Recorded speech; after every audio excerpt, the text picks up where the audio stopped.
Que Dieu nous bénisse. Je nous propose de pouvoir ouvrir nos Bibles et on va lire dans l'épître de Jacques. L'épître de Jacques, on va lire au chapitre 4, on va lire juste un seul verset. Et je vais continuer ce matin dans cette pensée que j'ai commencé à aborder maintenant depuis plusieurs réunions sur la soumission. Vraiment la pensée de la soumission, c'est une pensée qui est tellement importante et depuis qu'on l'aborde, je crois que le Seigneur nous a fait tellement du bien, qu'il a tellement béni nos cœurs et la soumission, on l'a déjà dit plusieurs fois, c'est une source de bénédiction. Amen. Donc, juste ce simple verset qu'on va lire ensemble et c'est le verset sur lequel on va méditer ce matin.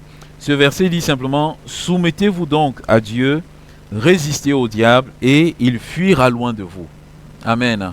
Soumettez-vous donc à Dieu, résistez au diable et il fuira loin de vous. Jacques, c'est le frère du Seigneur Jésus. Certains disent que Jésus n'avait pas de frères, mais si, il avait des frères. Il avait même des sœurs. Jude aussi, celui qui écrit l'avant-dernier livre de la Bible, c'était également le frère du Seigneur Jésus. Et Jacques ici, le frère du Seigneur Jésus, il parle à des chrétiens et il leur dit le secret d'une vie chrétienne victorieuse. L'un des secrets, puisque dans ce passage, si vous le lisez, il y a plusieurs recommandations qui donnent. Et ces recommandations, ce sont des secrets pour mener une vie victorieuse. Il dit l'un des secrets pour mener une vie victorieuse, il dit le voici: soumettez-vous à Dieu.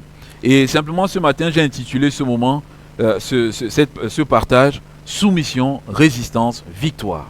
Amen. S'il y a trois mots que vous pouvez retenir au sortir de ces moments, ce sont ces trois mots: soumission, résistance, victoire. Et c'est vraiment les trois mots que le Seigneur veut imprimer dans chacune de nos vies. Il connaissait ces chrétiens, mais Jacques savait aussi une chose. Jacques savait que nous sommes de Dieu. Ceux qui sont convertis, ceux qui ont donné leur vie à Christ, nous sommes de Dieu. Mais Jacques savait une seconde réalité dans ce verset de 1 Jean 5, 19. Le monde est sous l'emprise du diable. Ça, c'est une réalité.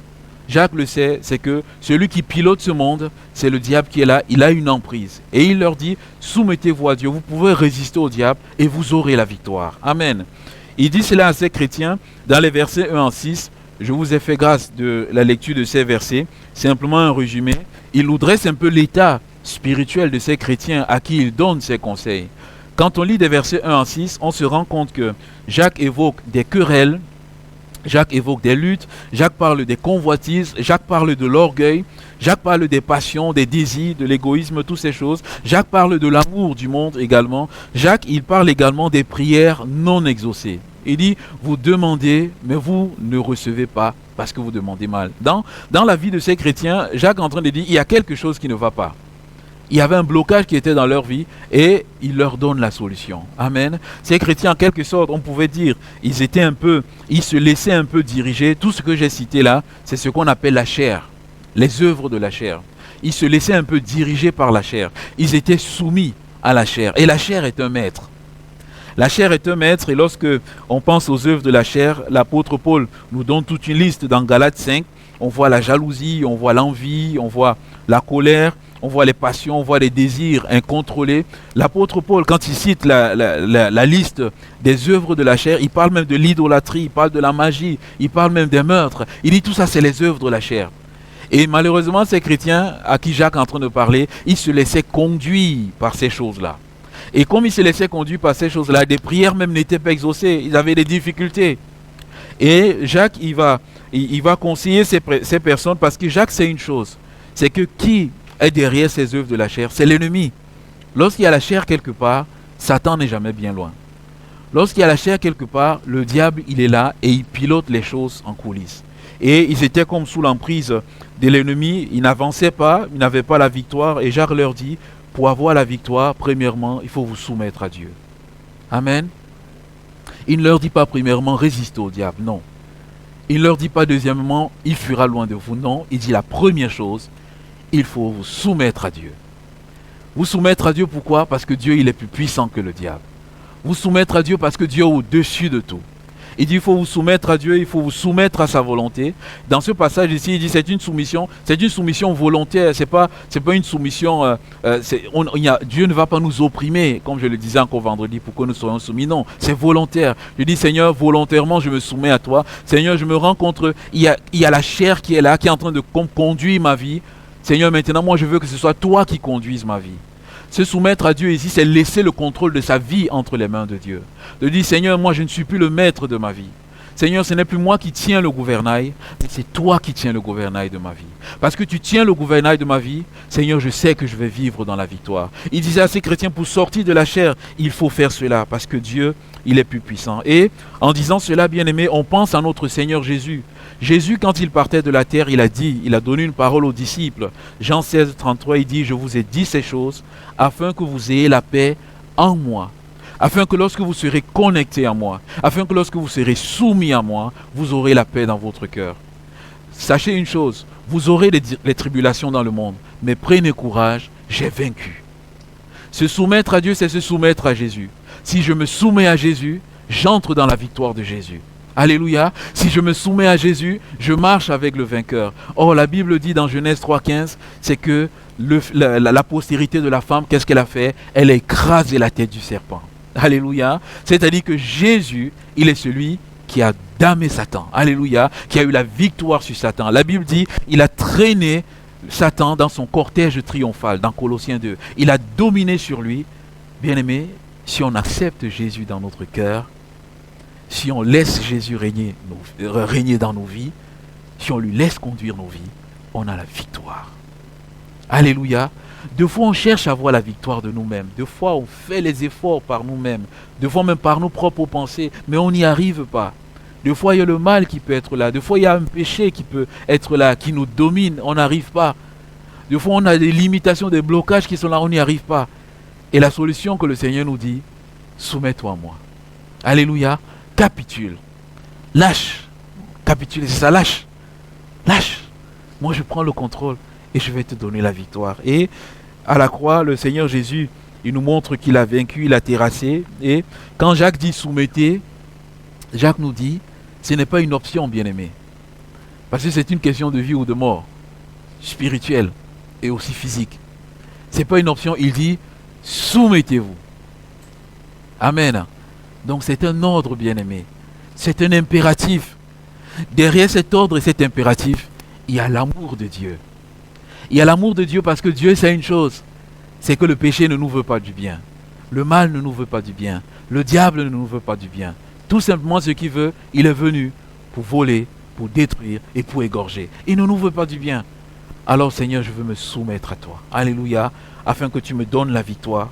L'apôtre Paul, il donnait ce passage dans Éphésiens 4, des versets 26 à 25, et il illustre bien vraiment cette pensée de la soumission. Bien aimé, la vie chrétienne, la vie en tout court, c'est une question de maître et de domination. Qui est le maître de ma vie? C'est ça la principale question de chacune de nos vies. Amen. L'apôtre Paul disait, si vous vous mettez en colère, ne péchez point, que le soleil ne se couche pas sur votre colère. Et ensuite, il y a ce verset 27 sur lequel on n'insiste pas souvent et sur lequel on passe simplement. Il dit ceci, et ne donnez pas accès au diable. Il dit ceci, si je me mets dans une colère et que je ne passe pas sur cette colère, je donne accès au diable. Si je me mets en colère et qu'il n'y a pas le pardon par là, je donne accès au diable. Qu'est-ce que je fais? C'est un peu comme si j'ai ma maison, je prends les clés de ma maison et je donne à un voleur. Je prends les clés de ma maison, je donne à un voleur et je dis au voleur, viens, entre chez moi et prends tout ce que tu veux. Bien aimé, spirituellement, c'est ce qui se passe. Lorsque, bien sûr, il y a quand je dis la colère, il y a des colères qui sont saintes, bien aimé. Jésus a été touché d'une sainte colère. Je ne parle pas de la sainte colère. Amen. Je ne parle pas de la sainte colère. Je parle de ces colères-là qui sont plus l'œuvre de la chair. Il dit, si je laisse cette colère-là entre un frère et une sœur, entre un époux et une épouse, et si je dors, si le soleil se couche dessus, nous venons d'ouvrir la porte sur notre foyer au diable. Et nous venons de lui donner carte blanche. Et le diable, qu'est-ce qu'il va faire? Il va entrer. Et quand il va entrer, bien aimé, il va nous torpiller. On va se poser la question, mais qu'est-ce qui ne va pas? Mais pourquoi les difficultés? Enfin, mon frère, ma soeur, on a donné la porte, on a ouvert la porte au diable et il est entré. Et il faut que, qu'est-ce que nous fassions? Nous fermons la porte. Alléluia. En revenant vers Dieu, de dire, Seigneur, j'ai ouvert la porte, il est entré, mais je sais que tu as la possibilité de le faire sortir, de tout rétablir. Ce verset, il en est de même pour la jalousie. Si je laisse la jalousie entrer dans mon cœur, si je laisse l'envie entrer dans mon cœur, et que je ne ferme pas la porte, je donne accès au diable. Je donne l'autorisation au diable de venir me persécuter. Il en est ainsi de toutes les œuvres de la chair, bien-aimée. Lorsque Caïn, il n'a pas été approuvé dans son offrande, Abel a été approuvé, Caïn était mal au plus profond de lui. Dieu vient et Dieu lui dit, certainement si tu agis bien, tu relèveras ta tête. Mais si tu n'agis pas bien, Dieu lui dit clairement, le péché est tapé à ta porte. Le péché est tapé à ta porte. Et si tu n'agis pas bien, qu'est-ce qu'il dit? Il dit, ses désirs. Je ne sais pas si Dieu est en train de personnifier le péché. Mais on sait que le péché, ce n'est pas une personne. En tant que tel, ce n'est pas une personne. Mais derrière le péché, Dieu voit l'ennemi de nos âmes. Il dit, le péché, ses désirs se portent vers toi. C'est un passage qui est très profond. Il dit, ses désirs se portent vers toi. Et dans cette pensée, ses désirs se portent vers toi, c'est, il a envie de dominer sur toi. C'est la version. Dans la version originale, c'est, il a envie de dominer sur toi. Il dit, le péché est là. Si tu ne fais pas ce qu'il faut, il va dominer sur toi. Et ensuite, Dieu dit après, mais toi, domine sur lui. Comment est-ce que Caïn allait pouvoir dominer sur le péché? Simplement en étant soumis à ce que Dieu venait de lui dire. Si Caïn disait, ok, Seigneur, tu vois tout. Seigneur, tu vois le mal qui est là. Tu vois les assauts que le mal est en train de lancer vis-à-vis de moi. Mais tu me dis, domine sur lui. Donc, tu me donnes la capacité de dominer sur lui. Alors, Seigneur, je vais faire comme Pierre. Pierre avec le Seigneur Jésus, il dit, on a péché toute la nuit, on n'a pas trouvé. Mais Pierre dit, Seigneur, sur ta parole, je lancerai le filet. Alléluia. Seigneur, sur ta parole, il y a une puissance dans ta parole. Et parce que je m'attache à cette parole, il y aura la victoire. Parce que mon frère, ma soeur, tu t'attaches à la parole de Dieu, Dieu te donnera la victoire. Amen. Il te donnera de dominer. Il en est ainsi de plusieurs choses. Des fois, il y a l'inquiétude qui peut être là. L'inquiétude peut être là, ça nous prend dans le cœur. Il y a l'angoisse qui est là. Mais le Seigneur nous dit de ne vous inquiéter de rien. Maintenant, le défi pour nos vies. Est-ce que j'écoute mon inquiétude en moi ou est-ce que j'écoute la voix de Dieu? Se soumettre à Dieu, c'est d'écouter la voix de Dieu. Se soumettre à Dieu, c'est d'obéir à Dieu. La situation ne change pas. Mais le Seigneur me dit, ne t'inquiète pas. Alléluia.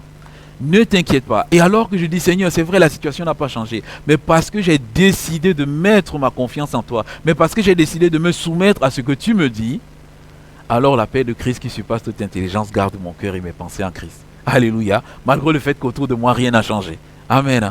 Bien-aimés, soumettons-nous à Dieu. Et lorsque nous nous soumettons à Dieu, nous amenons toutes ces pensées captives. Et il domine. Et bien-aimés, quand on voit ce verbe soumettre, c'est dans cette méditation, il ne dit pas simplement se soumettre une seule fois. Il dit soumettez-vous à Dieu, mais continuez de vous soumettre à Dieu. Autant dire que c'est le programme de toute une vie. Alléluia. Je me suis soumis dimanche. Il faut que je me soumette lundi, mardi, et c'est reparti toute l'année. Amen. Pour vivre dans une vie permanente de victoire. C'est ce que le Seigneur nous dit. Le Seigneur nous le dit parce que il a été le modèle parfait. Du moins, Dieu nous le dit parce qu'il a envoyé le modèle parfait. Jésus, c'est le modèle parfait de la soumission. Amen. Si Jésus a pu vivre la vie qu'il a vécue, c'est parce qu'il a été soumis à Dieu son Père. Amen. Il ne faisait rien sans être soumis. Et on le voit dans ce célèbre passage de Matthieu 4, lorsque le diable, et j'ai encore lu ce passage lorsque je travaillais ce message, et j'ai été encore frappé du fait que la Bible dit Jésus avait passé 40 jours et 40 nuits dans le désert. Il avait jeûné et prié. Et on sait que quand on jeûne et on prie, c'est pour chercher la face de Dieu. C'est pour recevoir la puissance de Dieu. Et voyez-vous, après avoir jeûné et prié pendant 40 jours, c'est à ce moment que le diable vient le tenter. Le diable aurait même pu avoir peur. Il se dit, mais s'il a jeûné et prié pendant 40 jours, c'est qu'il doit être rempli de la force de Dieu. Autant pour moi de l'attaquer quand il est faible. Amen. C'est ce qu'il fait souvent. Autant pour moi de l'attaquer quand il est faible. Mais le diable choisit d'attaquer Jésus quand il est fort. Si Dieu a permis que ce passage soit dans la Bible, c'est pour nous montrer qu'il a attaqué Jésus quand Jésus était fort, il a eu la défaite. Donc ça veut dire que s'il vient nous attaquer quand nous sommes faibles, il y aura toujours la défaite. Alléluia. S'il vient nous attaquer quand nous sommes faibles, il y aura toujours la défaite. C'est aussi pour nous dire que celui qui est debout prenne garde à ne pas tomber.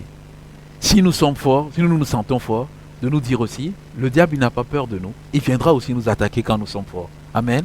mais par-dessus tout, il a été vaincu. Jésus, comment est-ce que Jésus a vaincu le diable? Premièrement, j'aimerais simplement revenir sur une pensée que j'ai partagée dimanche dernier, si elle peut nous afficher ce verset. Jésus, déjà quand il était petit, il avait laissé développer dans son cœur la pensée de la soumission. Amen. Et je veux encore nous le dire. Développons ce principe dans notre cœur. Amen. Ça ne vient pas en un jour. C'est le travail de tous les jours. Lorsque Jésus est allé au temple et que ses parents l'ont perdu dans le temple, lorsqu'il était sur le chemin de retour, la Bible dit simplement ceci, puis il descendit avec eux pour aller à Nazareth, et la Bible souligne bien, et il leur était soumis. Il était soumis à ses parents à 12 ans. Il avait déjà des dispositions de cœur de soumission. Amen. Ce n'est pas à 30 ans, quand il a commencé son ministère, quand le diable a commencé à le tenter, qu'il a commencé à être soumis. Non, il était déjà soumis à ses parents. Le principe de la soumission était déjà bien aimé dans le cœur de Jésus. C'est la raison pour laquelle, bien aimé, développons dans nos vies ce principe, et dans la vie de nos enfants, développons ce principe, et plus tard, le Seigneur leur fera grâce. Alléluia. Il a résisté à l'ennemi, et il a été soumis, et cette deuxième partie, résister au diable. Et deux fois, résister au diable, bien aimé, ça peut paraître une montagne, parce que quand on voit le diable, qui sommes-nous devant lui?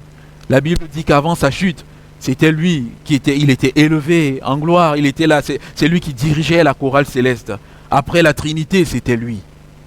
Après la Trinité, c'était lui. Mais le problème du diable, c'est qu'un jour, il a refusé d'être soumis à Dieu. Il a décidé un jour qu'il va monter, il va s'asseoir sur le trône de Dieu. Qu'est-ce qui a poussé le diable du ciel? C'est l'insoumission. Parce qu'il n'a plus voulu être soumis à Dieu, Dieu l'a poussé.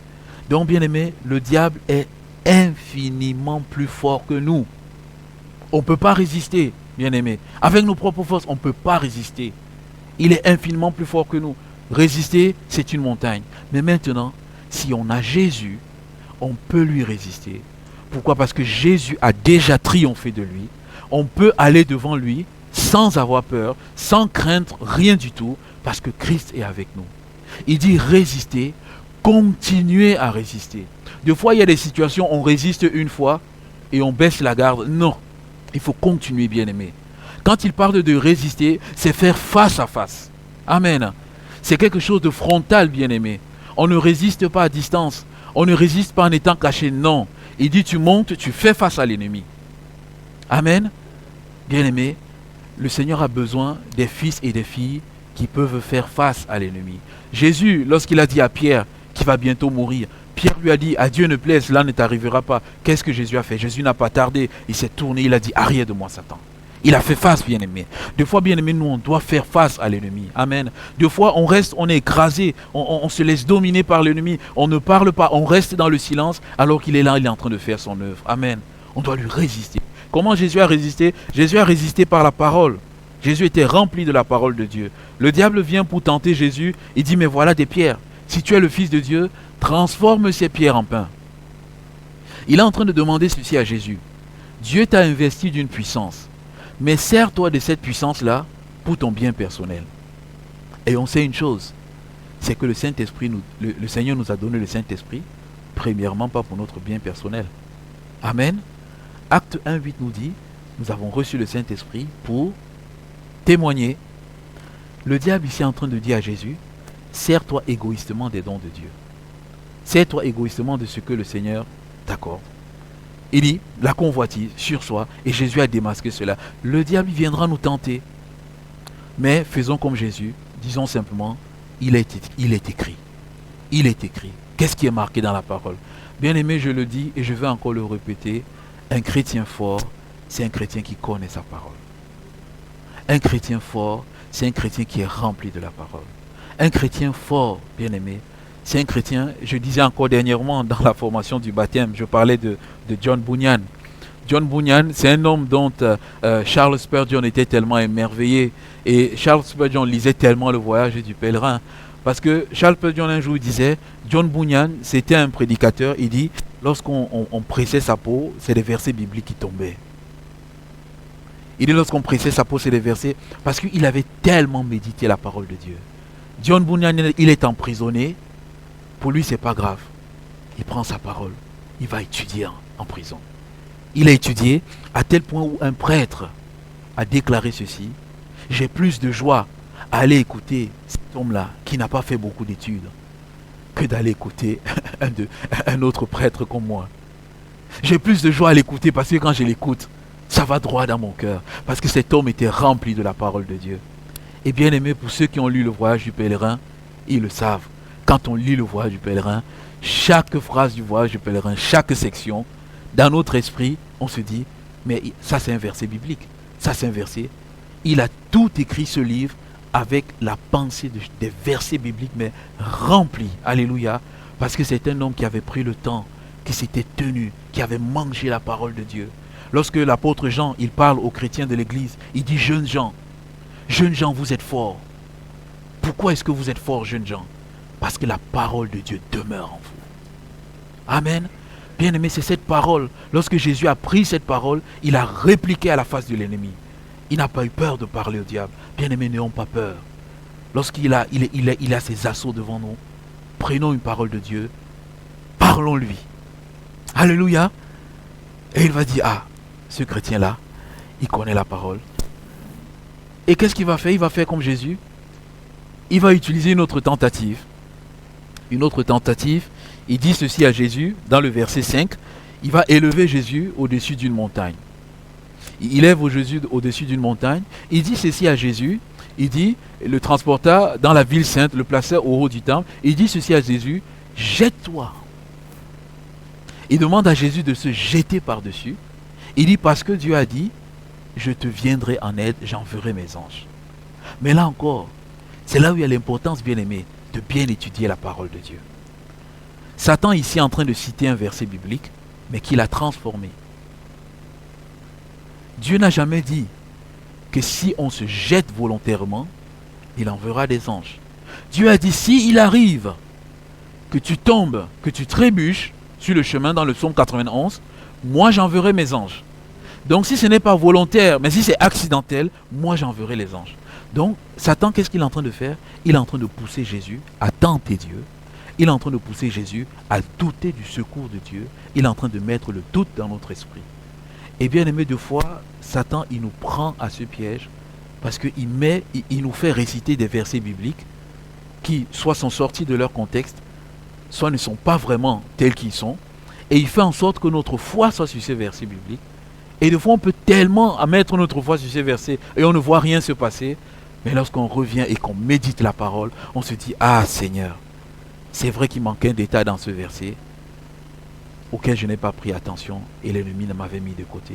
Et le Seigneur Jésus, il a simplement répondu: tu ne tenteras pas l'Éternel. Amen, j'ai confiance. Et tu ne tenteras pas l'Éternel, ça aussi c'est un passage de la parole de Dieu. Jésus a répondu par la parole. Et la dernière tentation de l'ennemi, et vous allez vous rendre compte que la dernière tentation de l'ennemi, c'est le premier point que je viens d'aborder. La dernière tentation de l'ennemi est la suivante. Le Seigneur, le diable, il élève encore Jésus et il montre tous les royaumes de la terre.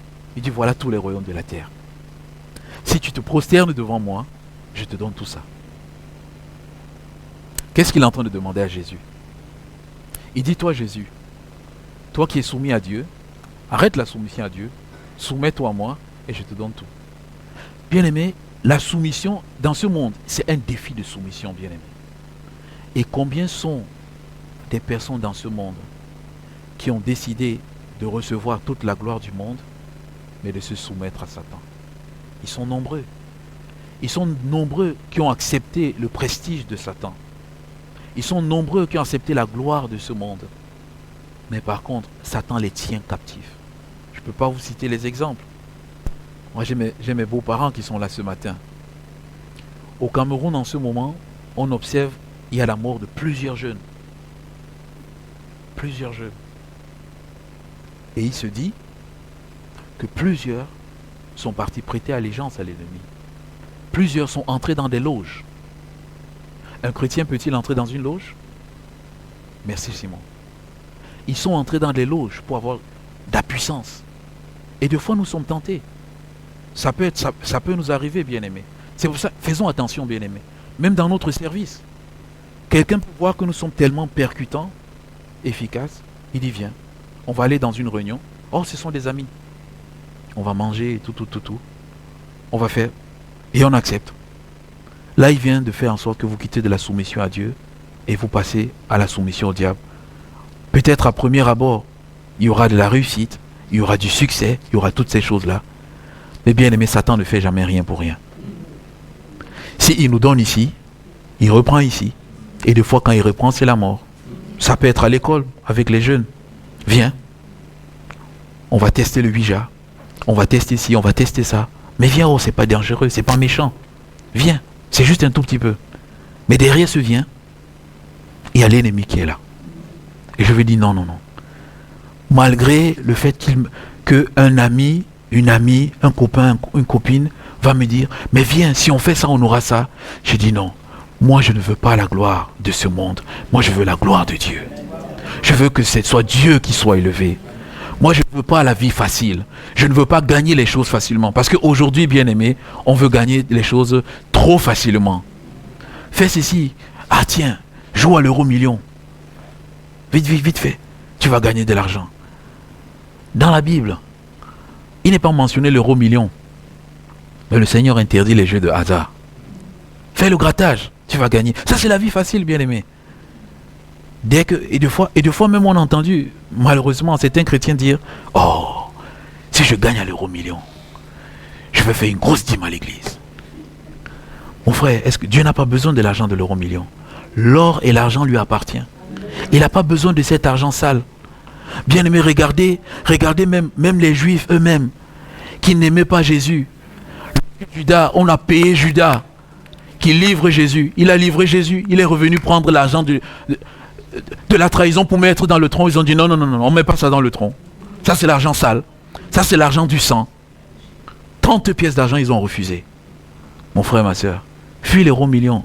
Je ne sais pas, peut-être que quelqu'un, un chrétien, il gratte le PMU et tout ce matin. En tout cas, mon frère, ma soeur, je veux te dire, le Seigneur il est contre ces choses-là.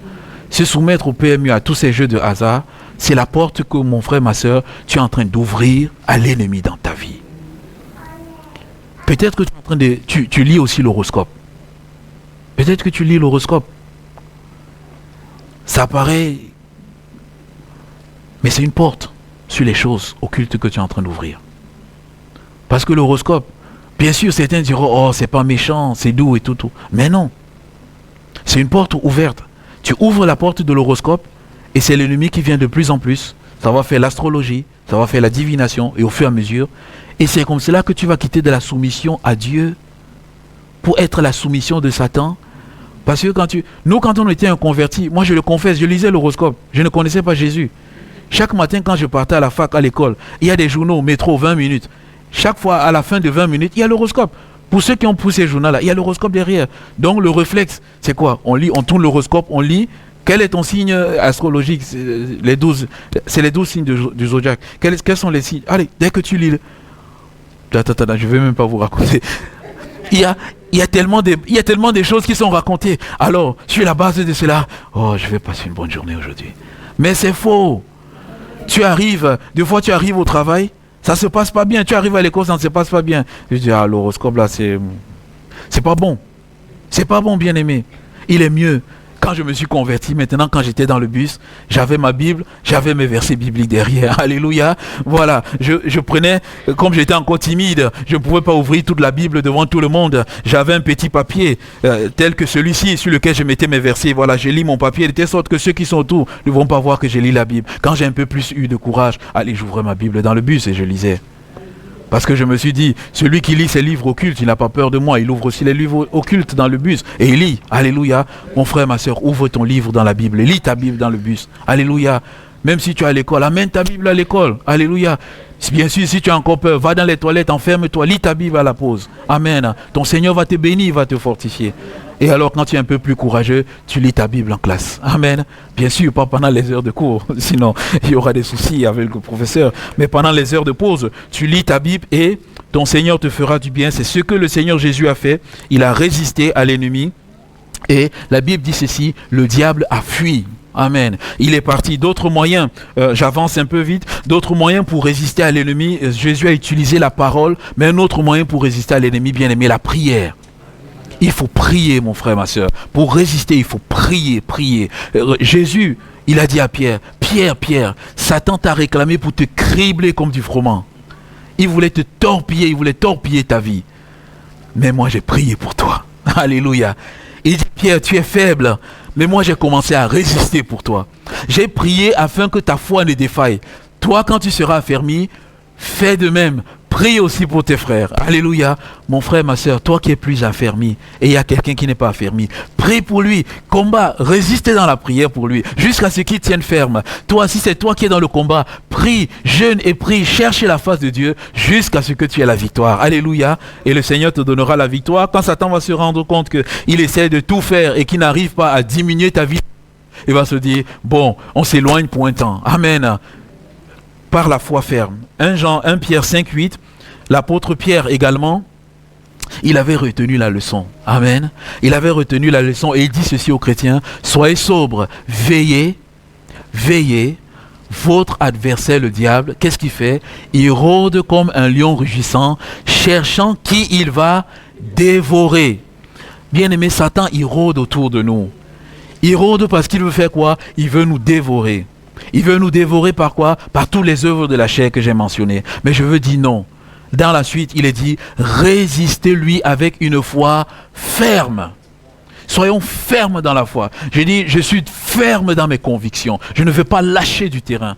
Bien-aimé, Satan, il veut gagner du terrain. Mais je ne veux pas lâcher. On est comme dans une guerre. Malheureusement, aujourd'hui, on observe dans le monde, il y a plusieurs guerres. Ce qui se passe en Ukraine, c'est juste une seule partie. Mais bien aimé, quand vous regardez l'histoire du monde, dans plusieurs pays, ce sont des personnes qui veulent gagner du terrain. Gagner du terrain. L'ennemi lui aussi, il veut gagner du terrain. Mon frère, ma soeur, l'ennemi aussi, des fois, il veut gagner le terrain de ton cœur. Mais il dit, mon cœur est à Jésus. Je vais te résister, tu ne vas pas me dévorer. Tu ne vas pas dévorer. Tu ne vas pas dévorer ma joie. Tu ne vas pas dévorer ma confiance. Tu ne vas pas dévorer ma patience. Tu feras tout. Tu mettras tout devant moi, mais tu ne vas pas dévorer. Je te résiste avec une foi ferme. Alléluia. Mon frère, ma soeur, résiste. Lorsqu'il y a quelque chose qui va enlever ta paix, résiste. Alléluia. Prie, c'est bien. Mais à un moment donné, passe à un autre niveau. Tu dis non, j'ai décidé que tu ne le prendras pas. Amen. Il rôde, il tourne. Mais il va fuir. Alléluia. Résiste pas à la prière, résiste pas à la louange et l'adoration. Amen. Je ne cesserai de le dire. Et je le dirai tout le temps, bien-aimé. La louange et la... S'il y a un moyen pour chasser l'ennemi, c'est ce moyen suprême. Pourquoi c'est ce moyen suprême? Parce que Satan sait l'effet que l'adoration fait au cœur de Dieu. C'est lui qui chantait dans le ciel. C'est lui qui était le chef de la chorale. C'est lui qui entraînait la chorale dans le ciel. Et il savait que cela faisait du bien à Dieu. Et lorsqu'il voit des hommes et des femmes qui louent et qui adorent Dieu en permanence, il dit, ce chrétien-là, il me dérange. Cette chrétienne-là, elle me dérange. Il faut que je fasse quelque chose pour couper son adoration. Tiens, on va envoyer une mauvaise nouvelle ce matin. Et quand la mauvaise nouvelle va arriver, il ou elle sera tellement découragée qu'elle ne pourra plus louer le Seigneur.